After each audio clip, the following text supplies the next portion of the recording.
When people, or at least Americans, move their clocks for daylight saving time, there's always a lot of talk about how this idea dates back to Benjamin Franklin.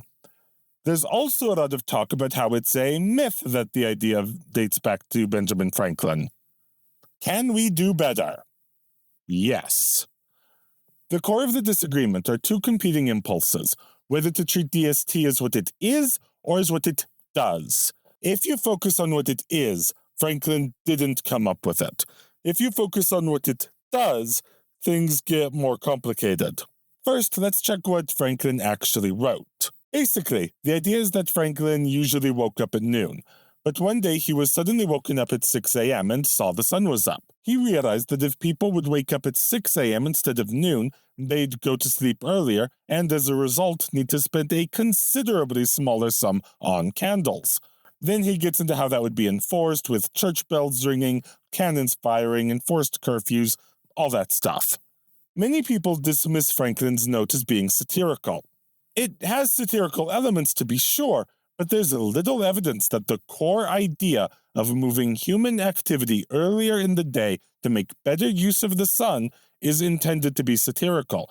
Indeed, he made another note about how it seemed incredibly silly to him that Londoners complained about candle prices when they chose to not wake up with the sun. The real problem is that the idea of moving the clocks would have been nonsensical to the 18th century mind. Indeed, the 19th and early 20th century mind struggled with it as well.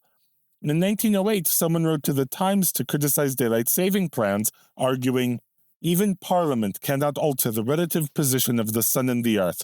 It can only order all the clocks in Great Britain to be wrong for 5 months in the year. Because, to their mind, noon is noon. It's when the sun is overhead, or to the people in England due south." As someone writing in Nature put it, Parliament might as well contemplate a bill to increase the readings of thermometers by 10 degrees during the winter months, so that 32 Fahrenheit shall be 42 Fahrenheit. One temperature can be called another just as easily as 2 a.m. can be expressed as 3 a.m., but the change of name in neither case causes a change of condition. So instead, many people suggested just changing habits. The coffee shops usually open at 7.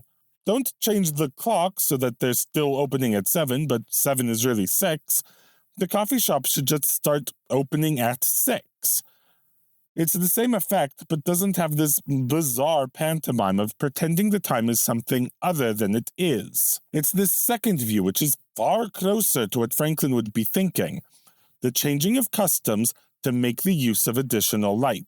Except Franklin did not invent that idea. There are many medieval documents that talk about things being open an hour earlier in summer than in winter. According to the book On Time, A History of Western Timekeeping, there's a circa 14th century Parisian order that requires law courts to be open from 9 o'clock to noon between October 1st and Easter, and from 8 until 11 from Easter to October 1st. That's the exact same thing as daylight saving time, except instead of changing the clock, they're changing the time. The seasonal start time idea ultimately fell by the wayside, with the man who's most immediately responsible for modern daylight saving time saying that if you wanted all the great benefits the idea offers, it is futile to say that these advantages can be secured by early rising. The exceptional exercise of this virtue usually calls forth more sarcasm than admiration or imitation. Leisure must follow, not precede work, and earlier business hours are quite unattainable. So did Franklin invent daylight saving time?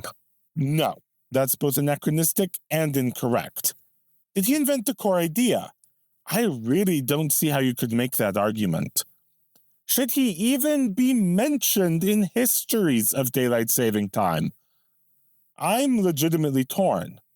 Both Franklin and DST have the same fundamental goal, shifting human activity to make better use of light. But beyond that, let's take Franklin as telling the truth that everyone in Paris is waking up at noon. Modern daylight saving time would say, hey, you want to wake up at noon? Well, you were going to move noon an hour earlier in the day. You still wake up at noon and your schedule does not change, but the clock did. The alternate suggestion is, hey, you want to wake up at noon? Well, we're going to say during summer you should wake up at 11 instead. Your schedule is now moved an hour earlier, but the clock never changed.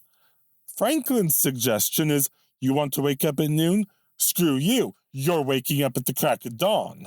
His is so much more extreme of an idea, and beyond the extremeness, he doesn't seem to add much new. But at the same time, many people who are responsible for modern daylight saving time have quoted him as being important. So like I said, torn. But to say he invented it is the wrong end of the stick.